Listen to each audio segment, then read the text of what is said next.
And in our top business story, the Ministry of Human Resources and Emiratization has announced that all construction facilities with a 500-plus workforce must appoint at least one local occupational health and safety officer from 2017. Said bin Gobash, the Minister of Human Resources and Emiratization, made the announcement, stating that they will stop granting further work permits to facilities with over 500 workers if they don't follow the rules. He added that the ministry aims to emiratize the occupational health and safety profession following careful consideration of the sectors involved in the construction industry, as well as other major industrial enterprises. Gobash added that the ministry will closely follow up the implementation of the new directives across targeted facilities and that it is a joint and shared national responsibility between the government and the private sector. The minister called upon citizens to look for job opportunities in targeted facilities and to prove their abilities to perform required tasks efficiently, especially as many rehabilitation programs will be organised by the ministry to prepare them for challenging positions. And Sheikh Ahmed bin Humaid Al Nuaimi, the chairman of the Ajman Free Zone, has issued a decision directed to all tenants of warehouses, land and facilities who are licensed to operate within the free zone to stop using electric generators. The decision has been given a grace period until the end of the year to stop the use of electric generators and connect their facilities to the electricity of Federal Electricity and Water Authority. As part of the decision, those who fail to abide by the decision shall face fines and financial penalties. The decision goes in line with the Ajman Vision 2021 to drive the general trend towards building a green economy by taking into account the balance between economic growth and environment preservation, as well as the public safety and property. 70% of UAE residents opt to rent rather than buy their homes. That's according to a recent survey released by propertyfinder.ae. The survey found that despite apartment and villa sale prices dropping steadily for nearly 2 years in the country, only 30% of UAE residents have bought property here, even though half have resided here for more than 5 years. Survey officials were quoted saying that rental yields across Dubai range from 6% to 10% for apartments. And most people understand that the cost of renting for 3 to 5 years could easily cover a deposit.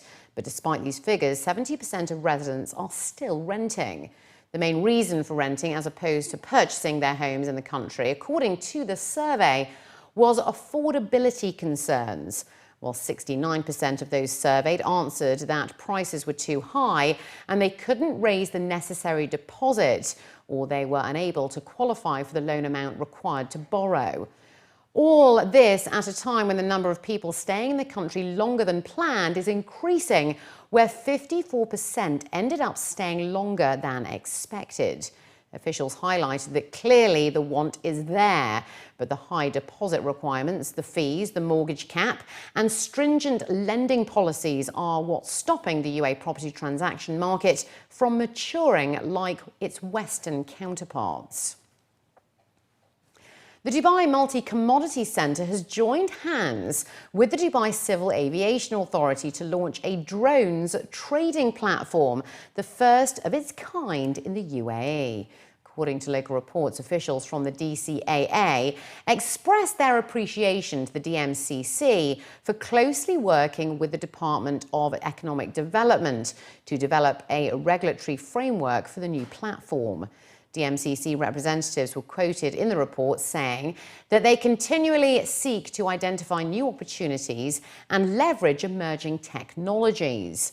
The partnership makes the DMCC the first free zone to launch the drone licensing in Dubai, which will make it safer and easier to do aerial surveying and gather information. They added that drones play an important role in modern life. From a civil aviation perspective, drones are key to promoting the Dubai Smart Government Vision, and the DCAA are ensuring flight safety of Dubai's airspace. They're also essential for law enforcement organisations to maintain and monitor security on the ground. Additionally, growing demand for air surveillance and remote sensing are expected to drive the commercial drones market over the coming years. Commercial drones are widely used in a broad range of applications, including law enforcement, aviation, agriculture, infrastructure, media and entertainment, as well as scientific research. YouGov has revealed the findings of its 2016 mid-year Best Brand Rankings, which record the opinions of consumers from 26 countries, including the UAE, Saudi Arabia and Egypt.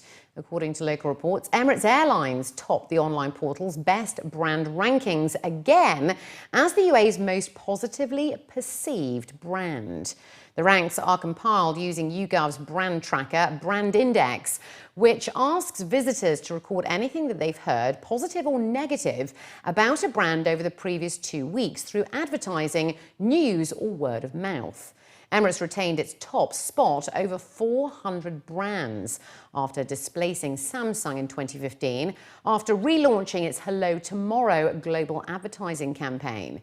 It also returned to the Saudi Arabia mid-year rankings, placed in 9th. WhatsApp ranked second on the list after opening up its services to businesses in 2016, attracting the Dubai municipality to use the platform to engage its customers. Samsung placed third after the launch of the Galaxy S7 and S7 Edge in the Middle East. Facebook was fourth, following a report by YouGov in June that it was the UAE's most popular social media platform. YouTube in sixth and homegrown property developer MR in seventh were the mid-year rankings. YouTube was the only brand to appear in the top 10 rankings in the UAE, Saudi Arabia and Egypt. Both Apple and iPhone fell down the rankings to 5th and 10th respectively, while Google had the biggest fall from 5th to 8th.